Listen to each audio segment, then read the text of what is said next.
અને આનોય નશો ચડે હો, ભક્તિનો નશો. આ કયો નશો? ભક્તિનો. સાહેબ એટલું કહી દઉં, તમે કથામાં આવ્યા છો અને આ કથાની અંદરથી એક પણ વાક્ય જો તમારા હૃદયમાં લાગી જશે અને તમે તમારી બુરી આદત, કોઈ એવો ખરાબ નશા હોય એ તમે અહીંયા વ્યાસપીઠ ઉપર મૂકીને જશો અને તમારું જીવન બદલાઈ જશે, તો હું સમજીશ કે આ પંચયાગ કમિટીએ જે આ કાર્ય કર્યું ને એ કાર્ય સફળ થશે. સાહેબ આજે આ નશાઓએ દેશને બરબાદ કરી દીધો. ભક્તિ રૂપી નશો, આ નશો છે ને એ જીવનને આબાદ કરે. ભક્તિ રૂપી નશો જીવનને આબાદ કરે, પણ બીજા નશા એ ને એ જીવનને બરબાદ કરે. રાજા ભોજ હતો ને, રાજા ભોજ, એ રાજા ભોજની સવારી નીકળેલી.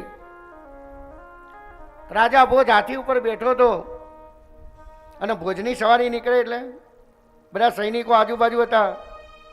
હાથી ઉપર બેઠેલો અને એક ભાઈ મદિરા પીને આવ્યો, નશો કરેલો, અને નશામાં કંઈ ભાન ના રહે. રાજા ભોજ હાથી ઉપર બેઠો હતો. રાજા ભોજને પડકાર કર્યો, એ રાજા ભોજ, હાથી વેચવો છે? લો, કેવો નશો કહેવાય. ભોજને શું કહે છે કે તારા હાથી વેચવો જ? ભોજ સમજી ગયા કે અત્યારે આ ભાનમાં નથી. પોતાના સૈનિકોને કહ્યું કે આને પકડી લો, આપણો મહેમાન બનાવો. જેલમાં પૂરી દીધો. જેલમાં પૂર્યો. બીજા દિવસે નશો ઉતરી ગયો. સવારે નશો ઉતરી ગયો ને પછી તો ધ્રુજવા લાગ્યો, મેં કોને પડકાર કર્યો? આ રાજાને. હવે રાજા મને ફાંસી ચડાવી દેશે. સવારના પોરમાં રાજાએ સભા ભરી. સૈનિકોને કહ્યું, જાઓ પેલા ભાઈને લઈ આવો, હાથી સોદો કરી દઈએ. હાથી લેવા આવ્યા હતા ને. સૈનિકોએ કહ્યું, રાજા તમને બોલાવે છે.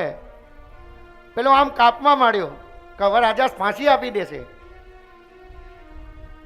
સભામાં આવ્યો, ધ્રુજતો હતો. રાજા ભોજે કહ્યું, તમારે હાથી લેવો હતો ને, ચાલો આપણે સોદો કરીએ. પેલો ધ્રુજવા લાગ્યો, પગમાં પડીને કે મહારાજ, હાથી લેવા વાળો તો રાત્રે જ મરી ગયો,